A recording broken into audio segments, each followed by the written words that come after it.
Essa é a pastora Sara Shiva, filha de Pepeu Gomes e Baby do Brasil, cantores famosos na década de 80. Sara Shiva foi a primeira a se converter na família, depois levando consequentemente os seus. Sara Shiva recentemente esteve no podcast juntamente com Karina Bach, e lá ela fez uma surpreendente revelação. Sara Shiva disse então que um dia foi orar em seu quarto, e lá ela teve a presença real de Jesus falando consigo. Segundo Sara Shiva, Jesus conversou um pouco com ela e disse algumas palavras que você vai ver agora.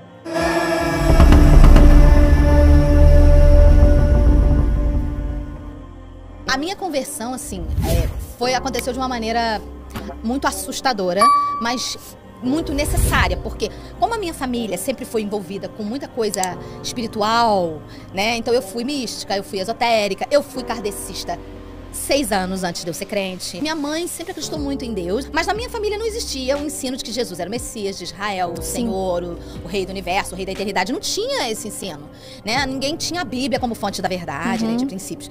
Então, eu acreditava em Deus, mas uma das coisas que mais permeia o universo da classe artística, das pessoas que não conhecem a Bíblia, eu não sabia e não acreditava que o mal existia. Eu tinha aprendido, como muitas pessoas, que o mal é uma coisa que pode estar dentro do ser humano, da própria natureza humana. Que é só se você plantar o mal, você vai colher o mal. Eu não acreditava na existência do diabo. Então, pra eu me converter, Karina, era muito complicado. Porque pra mim, quando a pessoa falava assim, por que existe o diabo? Eu falava assim, para com essa bobagem, isso é coisa de filme, meu bem. Isso não existe. Ai, meu Deus, como você é iludido. E um dia, né, eu fiquei amiga de uma moça, que hoje ela é até hoje minha amiga, Andréia Lancelotti, a gente era 2 jovens. A Andréia começou a me evangelizar. E aí um dia, eu tava saindo de um ensaio, eu trabalhava com a minha mãe, eu era backing vocal da minha mãe. A gente ia fazer um show lá em Botafogo, num local de eventos. E na hora que a gente tava saindo do ensaio, aconteceu uma coisa sobrenatural. Foi aí que toda a minha história começou. Eu estava num debate, uma discussão na porta com uma pessoa da equipe. E de repente, eu tava com o celular na mão, e isso foi mais de 20 anos atrás. Foi em outubro de 97, foi o dia que aconteceu isso. E era o celular antigo, era aquele tijolão pesado. Eu tô com o celular na mão e começou uma discussão entre eu e uma pessoa da equipe na porta do evento. Eu com aquelas roupas de piriguete, toda perturbada. Nisso a pessoa fica possessa. Eu não sabia que a pessoa estava possessa. E a pessoa arranca o celular da minha mão. Isso aconteceu, isso é uma experiência que eu vivi. Arranca o celular da minha mão numa velocidade sobrenatural, que não deu pra ver como foi tão rápido. E me dá uma batida com o celular, me agride com o celular. Com o meu próprio celular, depois joga o celular no chão. Não tem explicação. Nisso, a pessoa me agride, pega de raspão assim no meu rosto. Bateu aqui no meu rosto. Imagina, se batesse cheio, né, podia até quebrar. Mas aí bateu assim de raspão, eu, num reflexo, segurei meu rosto e abaixei, me curvei pra me proteger. Essa pessoa continuou andando e eu me cobri. Um meu cunhado que trabalhava junto, um dos meus cunhados que trabalhava junto na produção, me agarrou achando que ia ter briga. Tipo, numa de apartar. Sim. E eu falei pra ele, não, pode me soltar que eu não vou fazer nada, porque eu tava em outro planeta, eu não entendi nada do que aconteceu. Nisso, quando eu levanto o rosto, com a mão assim, né, ainda com reflexo, que eu levanto o rosto e olho a pessoa, tinha uma ladeira na frente do lugar, era uma ladeira levemente inclinada, não era uma ladeira muito íngreme, não. Aí a pessoa tava andando, já tava mais ou menos uns 6 metros, 7 metros de distância, descendo, e a pessoa falava assim, com muita raiva, você vai ver, você vai lá, e virava pra trás e falava assim, praguejava. Só que na hora que eu olhei, ainda assim, com a mão no rosto, tudo muito rápido, eu tive uma visão aberta espiritual pela primeira vez na minha vida. É muito importante pontuar que eu nunca usei drogas, nunca precisei, sempre fui muito solta, né? Nunca bebi, nunca gostei de bebida. Sou uma pessoa muito lúcida. Eu sempre amei a coisa do pé no chão, da lucidez, porque eu fui criada numa família, Karina, que não tinha repressão. Eu não tinha... Era o rebelde sem causa, não tinha motivo pra me rebelar, porque eu podia tudo o que eu quisesse. Eram 3 horas da tarde, luz do dia, era o ar livre, essa cena. Daí eu tava num lugar coberto, a pessoa foi saindo pela luz do sol. Não tinha como eu achar que via uma sombra. Eu vi, de visão aberta, assim, ó, pá. A pessoa ficou toda transparente. Toda. E eu vi um monstro dentro da pessoa com garras e assim, pareciam garras e chifres vários. Saía pra fora do limite do corpo da pessoa. Eu fiquei em estado de choque. Porque naquele momento eu lembrava da Andréia, do Alexandre, marido dela, falando. Eu lembrava de tudo que eles me diziam. E tudo aquilo embolando na minha cabeça. Meu Deus, isso é real, isso é real. A primeira coisa que eu tive que entender é que o mal existia. Nisso vem uma mulher entrar na minha frente. Essa mulher se chama Lui. Ela era guitarrista da nossa banda. E a Lui é cristã. E eu não sabia. A Lui me segura e fala assim, olhe pra mim. Ela é baianinha, tem o sotaquinho baianinho, né? Olhe pra mim. Aí eu olhei. Ela disse, não fique com raiva dessa pessoa. Porque o que está nessa pessoa não foi a pessoa que lhe agrediu. Foi o inimigo. Ai, Karina. Aí eu pirei. Porque eu pensei... Aí eu acordei do transe, né? Do estado de catatônica, que eu tava assim, paralisada. Eu acordei e comecei a chorar instantaneamente. Eu comecei a chorar porque eu comecei a entender. Sabe quando o chão sai? Toda a minha base que eu construí até ali, tudo que eu acreditava ruiu. E aí eu comecei a ter que me reconstruir a partir daquele momento. Meu Deus, então no que eu vou acreditar? A Andréia tem razão, a minha amiga tem razão. Fui pra casa, liguei pra ela foi correndo. Ela morava na Barra, morava no Alto Leblon. Ela foi lá me visitar. Chegou na minha casa, começou a orar comigo. Aí ela orou e foi embora. Daquele dia em diante, eu entrei no meu quarto. Todos os dias antes ou depois do trabalho, eu entrava no meu quarto. Eu nunca tinha lido Bíblia. Eu nunca tinha ouvido falar, né? Não sabia o que era Espírito Santo. Eu trancava no quarto e falava com Deus. Deus, olha, se o diabo existe, então deve ter outras coisas aí que a Bíblia fala que é verdade. Agora eu quero que você me fale. Só que eu era abusada. Em vez de eu orar com reverência, não tinha nenhuma reverência, né, a Deus, eu falava assim, olha só, dentro do quarto, eu quero saber, eu falava assim, eu quero saber a verdade dessa história. E tem mais, não adianta você mandar pastor, padre, rabino, profeta, pai de santo nenhum pra falar comigo. Quero falar direto. Eu não quero ouvir ninguém, eu não vou acreditar. Ou você fala diretamente comigo. Olha o nível de abuso, né, abusado. Bom, enfim, Deus teve misericórdia ali da minha ignorância, teve misericórdia e viu meu coração sedento. Sim, sim. 2 semanas se passaram eu fazendo isso. E foi o grande dia, o dia D da minha vida. Eu tava assim de pijamão, eu tinha uma cama de casal bem grande, eu tava com as pernas esticadas. E eu tinha o hábito de escrever. Toda vez que eu ia falar com Deus, né, eu escrevia carta do que eu tava falando. Eu tenho até hoje esse caderno guardado. E nesse dia eu tava escrevendo uma carta que dizia mais ou menos assim: Deus, eu nunca conheci um homem sério, porque eu era uma mulher que o meu vazio eu preenchia, não era com bebida, nem drogas. Meu vazio eu preenchia com relacionamento sexual, com homem. Então eu era uma mulher super promíscua, eu era uma mulher que, usava os homens, eu era muito feminista, eu era muito aquela coisa de, também eu pego igual. E aí era o poder do demônio, porque o sexo tem poder de transferência de espíritos. Então eu recebia muitos espíritos malignos através da relação sexual ilícita. Nisso eu tô começando a escrever a carta e falo, Deus, eu nunca conheci um homem sério. Eu não confio nos homens, eu não acredito nos homens. De repente, o meu quarto é invadido. Se eu chorar, é porque eu tenho que tentar lembrar com detalhes pra poder falar. E às vezes, na hora que você vai lembrar, você revive. Sim. Então eu tenho que tentar não chorar pra poder conseguir contar sem ficar engasgando. Eu tava de perna esticada, assim, escrevendo, e eu falei essa frase, escrevi essa frase e falei. E de repente, eu comecei a sentir uma presença entrando no quarto. Uma presença muito gostosa, muito maravilhosa. Mas eu não estava entendendo ainda o que era. Era como uma anestesia. Eu creio que Deus, ele dá uma anestesia mesmo na gente, espiritualmente falando, tá? Porque tem certas experiências, quando são sobrenaturais, Deus sabe que você não vai suportar. Que ele precisa vir como se fosse com aquele gás que a pessoa dá risada. Ele precisa vir com uma coisa espiritual parecida com aquilo pra te anestesiar, porque senão você não aguenta a glória. E meu quarto foi invadido por uma glória. Eu não sabia o que era glória, nada disso. E continuei escrevendo e falando. De repente, aconteceu uma coisa. Eu ouvi uma voz que falou dentro do quarto, muito alta, e falou dentro de mim, muito alta, ao mesmo tempo. E é uma experiência que você vai ter que ter, porque eu não tenho como... Eu tento explicar, mas é muito difícil. Porque ela falou dentro e fora ao mesmo tempo. Era como se todas as células do meu corpo ouvissem e reagissem. E como se o quarto tremesse. Era como se dentro do meu quarto tivessem ligado um motor de um carro quando aquela voz falou. Entendeu? Eu não consigo explicar, é muito difícil. Mas ele falou, Sara. Quando ele falou, Sara... Ai, meu Deus, eu lembrar com essa vontade de chorar. Eu lembro da voz. Ui, volta. É muito forte. Quando ele falou, Sara, aquela voz ultrapassou o meu ser. E eu imediatamente já comecei a chorar e eu fui caindo por cima daquela...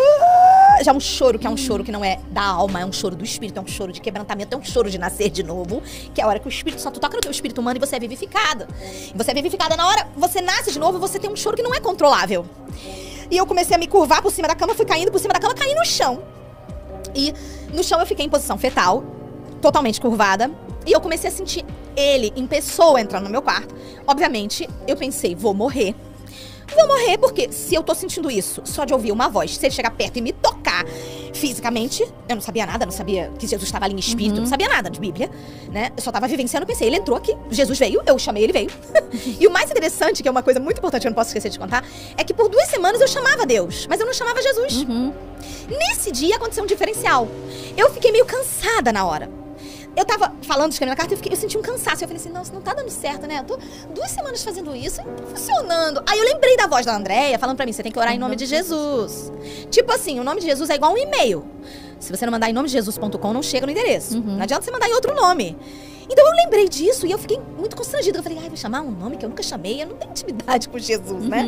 Então é muito constrangedor você falar, Jesus, parece que tá falando azulejo, telhado, qualquer coisa, menos um nome santo. Foi a hora que eu chamei Jesus.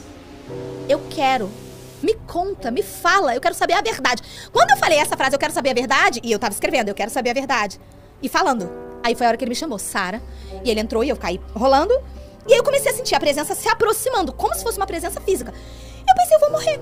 Vou morrer. Eu pensei, não vou abrir o olho. Eu não sabia, né, que era em espírito. Eu pensei que era físico mesmo. Eu falei, vou abrir o olho, vou ver Jesus, vou morrer. E fiquei de olho fechado e sentindo uma presença se aproximando, se aproximando. Eu me lembro que parou uma distância mais ou menos de 1,5 metro. 2 metros, mais ou menos. Não dá pra explicar o que era isso que eu sentia, eu só sei que eu senti que tinha uma distância. E nessa distância, ele falou. Tudo que eu perguntava durante 2 semanas, ele veio falando desde a hora que ele entrou. E quando ele chegou nessa distância, ele parou e falou que ia parar. Ele vinha falando pra mim, desde a hora que ele entrou, que ele era Deus, que ele veio à Terra como homem, que a Bíblia era a verdade. Agora você imagina eu, que fui criada numa família que ninguém me ensinou isso. Não foi um pastor que pregou pra mim. A minha amiga me evangelizou, mas quem me convenceu, quem me visitou foi Jesus. E aí eu ouvi ele me dizer tudo aquilo.